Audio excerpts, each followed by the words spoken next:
एकाच होणार हे तुमच्यासारख्या जाऊन आम्ही असू लोकांच्या लक्षात येत असेल आणि त्यासाठी गद्दारी जर केली तर फुलंद हा फुलंद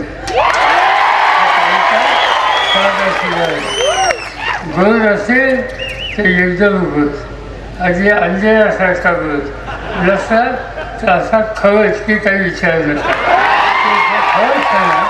या ठिकाणी दाखवल्याशिवाय राहणार नाही. माझी अजूनही विनंती आहे, आज 2 दिवस हातात जाहीर करून टाका.